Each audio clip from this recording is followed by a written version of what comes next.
It's time to join Montana's very own and your voice for agriculture, Talkin' Ag Lane Nordlund, for today's LaneCast. Hey, welcome back to the agriculture conversation here on the LaneCast Ag Podcast. Thank you for joining us here today. And as we start out today's conversation, I'm going to ask a question. What would you do, or how would you react if a government employee showed up on your ranch doorsteps in full tactical gear, armed to the nines, just to serve an indictment? Well, that occurred recently to a South Dakota ranching couple. The Maude family has been in the headlines here recently, and joining us here today is our good friend and co-worker, Rachel Gabel with the Western Ag Network and the Fence Post magazine. And Rachel, you follow stories into such great depth as the topic we're going to discuss here today. And that, of course, being a public lands fence line dispute for a 75-year-old fence. We can walk through the timeline and why a government employee showed up in tactical gear on these ranchers' front steps. But first off, Rachel, it's been a pretty busy time for your family with fairs and shows and just ranching in general down in Colorado. How are things going today as we make our way through August? Well, gosh, we'd sure take some rain down here, and I'm sure there's nobody in our listening area that wouldn't say the same thing. The silage trailers and trucks keep going by my office window, so they're still chopping out there. I got a break from driving the truck, but the reason I don't have to drive the truck is because the yield isn't very good. So, you win some, you lose some, right? No, that's the game, isn't it? That's why we are in communications for a living, right? That's right. That's what I was joking. That's right. I'm also a better speller than I am a truck driver. But I'm the best one he's got. Well, Rachel, and obviously, as I mentioned in the beginning of our conversation, we've been obviously you've been keeping track of this story for quite some time, following the court proceedings, the process, talking with the stakeholders on the ground, not only in South Dakota but also out in Washington, D.C. Introduce us to the Maude family. Who are they? How long have they been on this ranching operation and on these federal land leases as well? Paint a picture for us, and I guess walk us up to the point of when a federal employee showed up in that tactical gear to serve this indictment and over a fence line that I mentioned was 75 years old. Sure. Yeah, the Maudes have owned this property. Their private land butts up to the grasslands on three sides. It was purchased in 1910. And sometime between 1910 and 1950, there was a fence line put in. There are some related inholdings in a hayfield that aren't fenced, but the existing fence has been there since, like 75 years. So, and those acres have been certified by the USDA every year since the grasslands came into existence and since the FSA started doing that. So it certainly came as a surprise that on this 75-year-old fence with all of these generations of Maudes that have managed it, with all of the certification, that nothing ever happened. So the Maudes have owned this for a long time. Charles Maude actually purchased the family operation when he was 17. Before going off to South Dakota State University, which he did. He graduated in 2007. Heather graduated from the University of Wyoming in 2008. They're both fifth generation on the ranches that they grew up on. And Charles used to joke when they were dating that Heather lived 15 cattle guards off the highway. And so she grew up on a sheep and cattle operation. He grew up on a cattle and ranching or a cattle and farming operation. And so they've managed the same little part of the grasslands. It's part of the Nebraska forests and the ground that butts up to it on three sides. So Charles and Heather are both really involved in their communities. They were married several years out of college. They have two young kids. They have a direct consumer meat marketing business, and they run the farm and ranch operation. And so it came as a big shock, as it would for anyone if someone shows up like that on your front porch. But it was 87 days They asked them to take down, this special agent, Travis Lenders, asked them to take down a no trespassing sign. And he's with the U.S. Forest Service, US correct? Forest That's what Service. the allotment's through? Right. And asked them to take down a no trespassing sign on this old fence.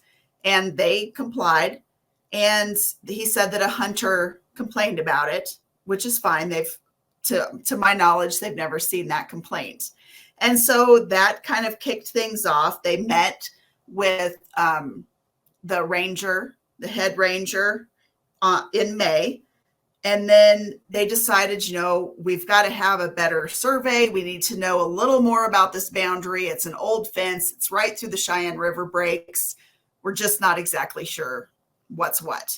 And there sounds like there's maybe some acres on both sides. But the bottom line is they needed a survey, right? So they said, okay, we'll do this survey, but it moves at the speed of government. So it's going to take like a year to get the survey done. Okay, no problem. We understand that. And moving forward, 5 days later, U.S. Forest Service Special Agent Travis Lenders showed up with a survey crew, unbeknownst to the Maudes. They weren't involved in it, and did the survey. Forest Service quit returning their calls and communicating with them.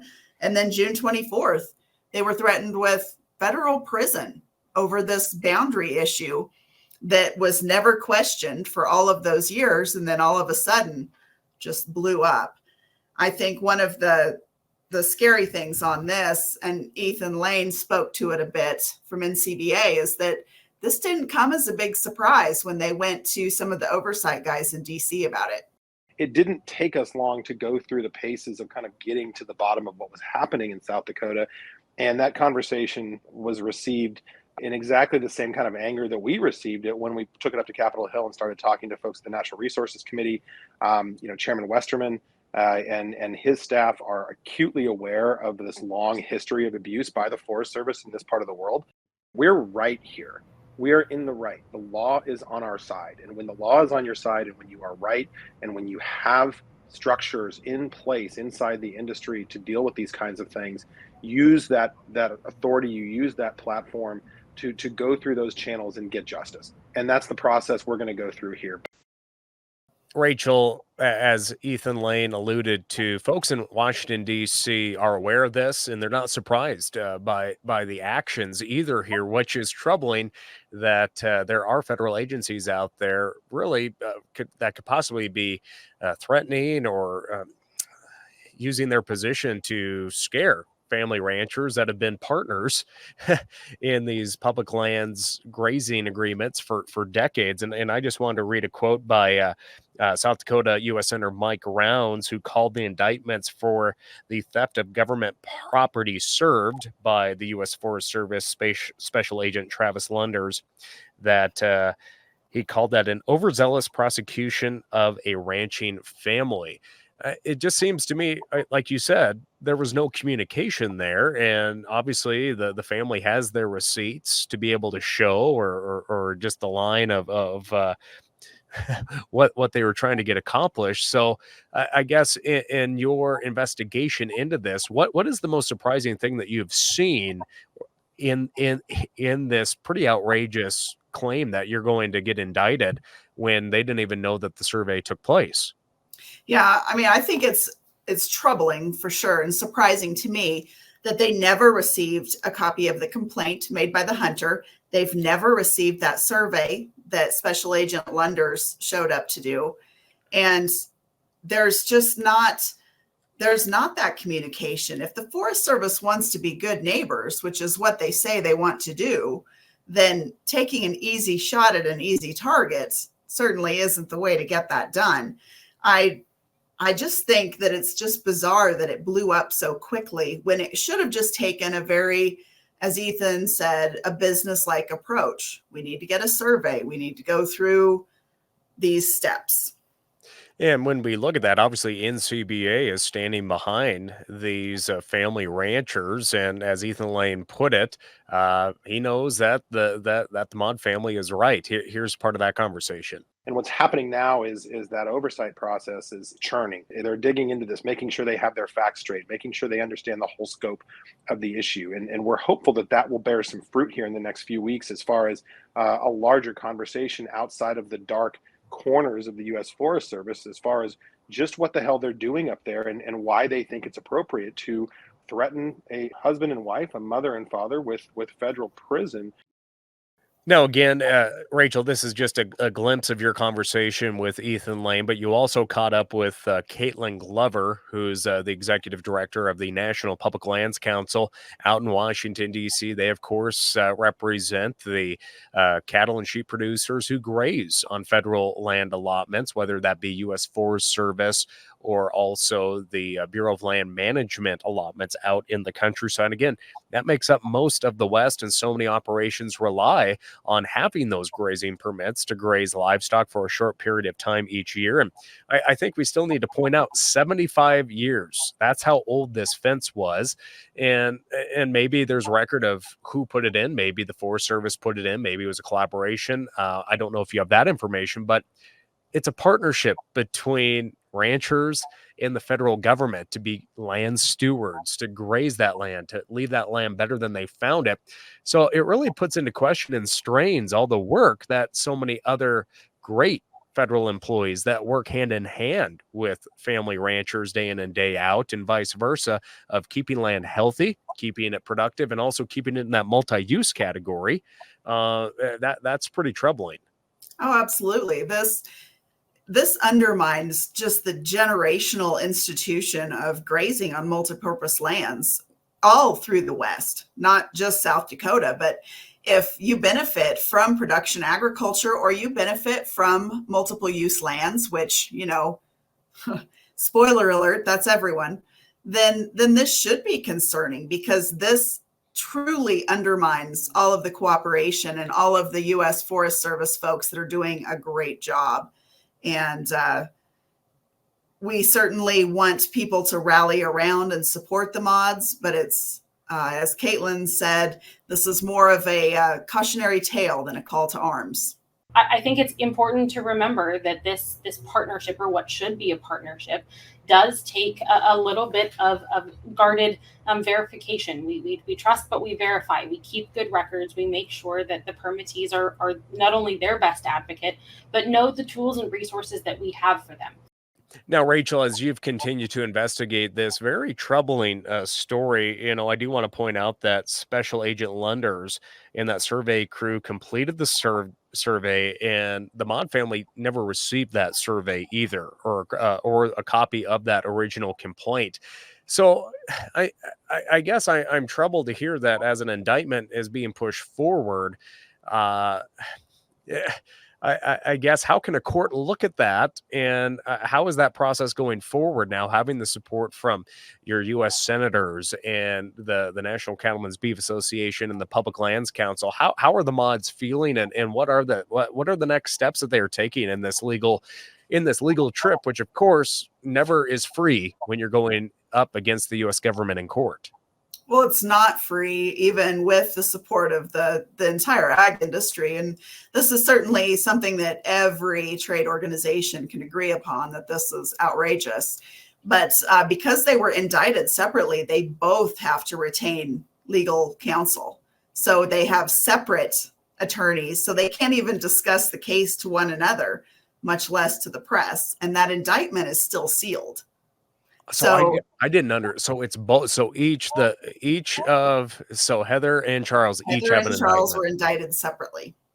And how can they do that if it's I guess the legal questions are so above my head in the topic, but it's just like they're the same ranching entity. Oh my goodness. Yeah, it's confusing, and they're not even supposed to discuss the case with one another, and their attorneys can't speak. So it's really just a disaster. And it's because those indictments are both sealed. So even for them to put out a statement is difficult because of all of the different hoops that have to be jumped through. So it's at the discretion of the Forest Service on the ground. And there was bad decisions made on the ground, but there needs to be accountability all the way up from the office in South Dakota that allowed this to move forward all the way to the very top of Capitol Hill, and where that's truly where this has gone. Has there been any comment from the chief of the U.S. Forest Service out in D.C. or from the Secretary of Agriculture that oversees the Forest Service? Not that I'm aware of. Well, sorry, Yeah. Rachel. No. It's certainly gone to the very top, and it's, this is hopefully one example of one law enforcement official who's out of bounds. And hopefully this isn't something that's Forest Service wide or USDA wide. And of course, it's good to have NCBA and PLC and USDA and RCAF and everyone that's involved in this, because they're all wanting to come together and support the Maudes. But we want to make sure that this is not a policy problem, that this is just a singular person who's behaving poorly. Well, and you bring that up because there are so many outstanding workers in the Forest Service and the BLM that these ranchers work with day in and day out to make a living. There's career folks there in those agencies that it is their job to help farmers and ranchers, that are on these landscapes that graze and, again, the multi-purpose of these public lands. And since they are federal lands, that can be, you can recreate on them. There's the livestock component, and I don't think we need to go down the road of the importance of the multi-use of our public lands. But I truly hope this is just an issue of a bad apple in the barrel, hopefully not spoiling the bunch, because, again, there's some outstanding law enforcement officials in these agencies that are true supporters of everything going on. And if people are breaking the law, they need to follow it. But it just sounds like they weren't even able to follow the due process of trying to fix that fence line. Yeah. There's systems in place for this sort of thing. There's steps that need to be taken to resolve a boundary issue, and jumping from taking down a no trespassing sign to a federal indictment separately on husband and wife is just so far away from what should be happening to resolve this. And the Maudes have said that they're completely willing to work toward a resolution here. But just jumping from the no trespassing signs to 2 federal indictments is inexcusable. And I'm a hunter. I hunt on public lands, and so those lands are open to the public. But again, a warning, asking them to do that. But again, a 75-year-old fence. Have you discussed with any of the agencies who's responsible then for paying for the reconstruction of the fence? None of the agencies are willing to comment. Okay. Well, again, Rachel, I know this is a developing story.